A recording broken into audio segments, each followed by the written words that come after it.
talks about the covenant, okay, with Abraham and about with his family and his seed. It says an everlasting covenant, okay, it's forever. Let me quote here, okay, and I will make my covenant between me and thee, and I'll multiply thee extensively.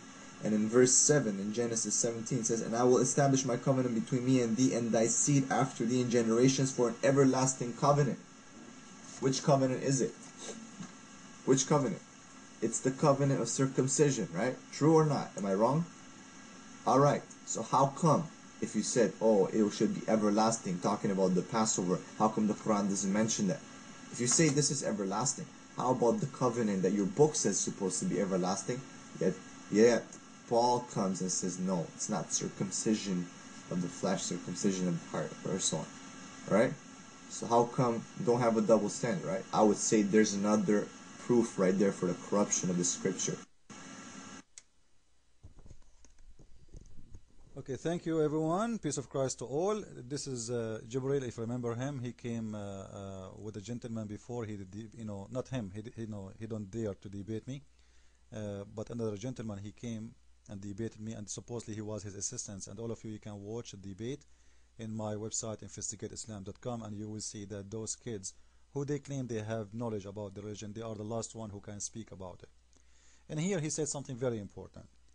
When a Muslim, he read for you a verse from the Bible, go read it yourself and you will see that Muslims, they do not know even their religion, so how they will explain to you yours? First of all, the verse in the Bible is so clear, it's saying that this is between God and Abraham and his seeds. I am not from the seeds of Abraham. This is how Muslims, they try to play games with you. It's very funny that the Muslims, it sounds like it, this is showing they're ignorant. They think that everybody in the world is coming from the seed of Abraham. The Japanese and the Chinese and the African and the Middle Eastern and the Persian and the European, everybody is coming from the seed of Abraham.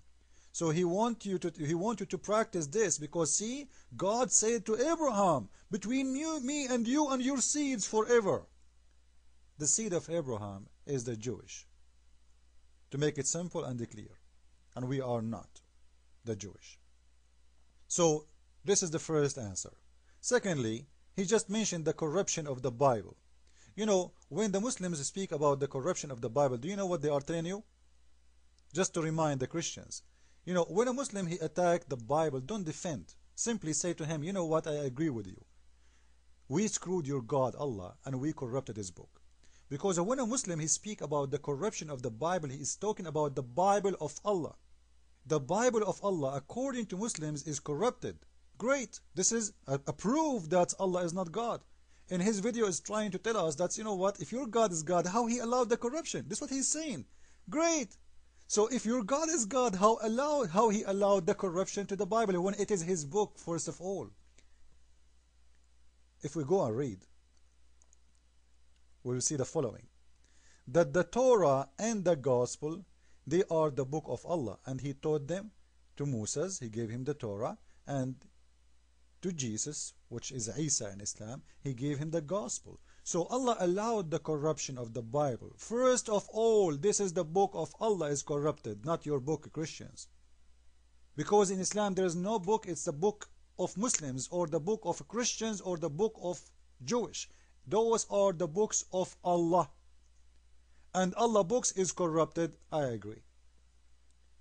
Because Allah never exists and he cannot be God and he is a liar. Because as he said in his video, if this book is from God, God should not allow this book to be corrupted. So if this is gospel is coming from Allah, Allah should not allow anyone to screw him and to play with his book. In his video, he said something very important too. I will go backward and we will hear it. God worthy of worship, no deity worthy of worship except the one and only Creator. And that Muhammad is his slave and messenger. Whoever Allah guides, there is no one to misguide him. And whoever is misguided, who is there to guide him? As you see, a Muslim, when he start a video, he have to say a 10-minute Allahu Akbar, Bismillahir Rahmanir Rahim, and Allahim, Allah, and the whole topic is not even 10 minutes. 3 minutes of it is just a start to show how hypocrite they are. This is why Jesus, he speak about those who pray in the corners, just to show how good they are. So the much he prays, the much he showed that he's a good guy. You know the idea?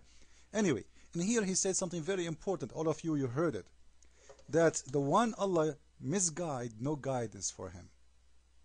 No guidance, which means Allah is extremely evil, more than evil himself. Why? Because this is mean. If Satan, if you ask this guy himself, if Satan misguide me, if there's a guidance for me, he will say yes. Okay. There is a guidance for me if Satan guide me, or misguide me, sorry. So, but if Allah misguide me, if there's a guidance for me, he will say no. So who is more Satan from Satan himself? The one, if he misguide you, no guidance for you, or the one, if he misguide you, there is a guidance for you. This is mean the disease of Allah is forever. The disease of Allah, his evil, is extremely powerful and no medicine for it. Which one is more bad bacteria? The bacteria of Satan or the AIDS of Allah?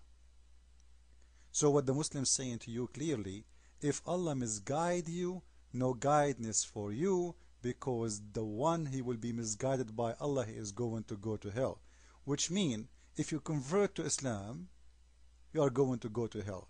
This is the misguidance of Allah, and no guidance for you ever again. Because if you die as a Muslim, you are dead and you are in hell. And if you ask Muslims how you believe in God, he will misguide people and he will deceive them to go to hell. And here, guys, misguidance is not about like, somebody want to do something and like things did not work out for him. It is about belief. And here the word misguidance, it's about belief and faith. It's mean Allah is the one who will misguide you regarding your faith, not regarding something you want to do. Be careful. Misguidance and guidance in here is just about faith and belief.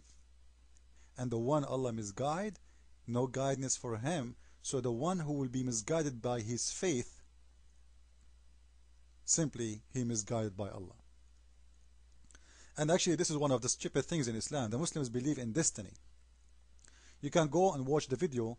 The woman, she was saying that Muslim women, it's written in their vagina who is going to have sex with them. It's written on their vagina. Imagine the names. The names of the men they will have sex with them is written by Allah there. So Muslims believe in destiny.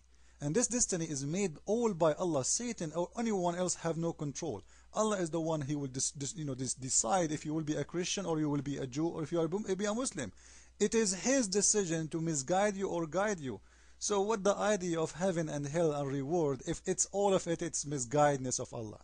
And how dare you to say that if Allah misguide you, no guidance for you? You just prove to us that your God must be the father of lies. He is the father of all lies in the world, and he is Satan. This is how extreme powerful his misguidance, because how a misguidance, no guidance for it. What the idea then, if telling us about Islam, if there is no guidance, it's mean even when you convert to Islam, it is Allah who did guide you, it's not you. It's not your decision. It is Allah's decision that he will let you accept. He is the one who will let you make the decision, which means it is his decision, not yours. And in here, remember the misguidance, the biggest misguidance of Allah in Islam, according to Muslims themselves. Allah, he decided once to save Jesus Christ from the crucifixion. So what he did, he misguided the Jew and the Roman. But simply, he did not only misguide them, he misguided us. Because when we saw Jesus in the cross and we did put down in our books that Jesus was crucified, this was because of the misguidance of Allah. Look how evil he is. He is trying to save one man by destroying millions by giving them a wrong belief according to Islam. Because if there is no Christ in the cross, there is no Christianity. So when Allah he misguide the Jew and the Roman, don't he knew by doing this there's millions of people and billions of people that will believe that Jesus was crucified? He knew according to Islam. So he knew and he did it and he kept doing it because simply he want to misguide you and he want to send you to hell because Allah is Satan and he would love to see people are burning alive. This is the whole idea of Islam, and this is how stupid this religion. Allah the misguider, the misguidedness, Allah the Satan, Allah the evil. This is what they talk about. Fear Allah, because Allah, if He misguide you, you go to hell. Fear Allah, because Allah is evil. Fear Allah, because Allah is all about anger and blood. Hungry, He is a Dracula. Fear Allah, otherwise He will eat you alive. Fear Allah, otherwise He will punish you even in the grave. Fear and fear and fear, because Allah and Satan is one. If your God is real, why He do misguide? Follow with me with the coming video. Christ is Lord. Islam made by a dummy for the dummy. Ameen.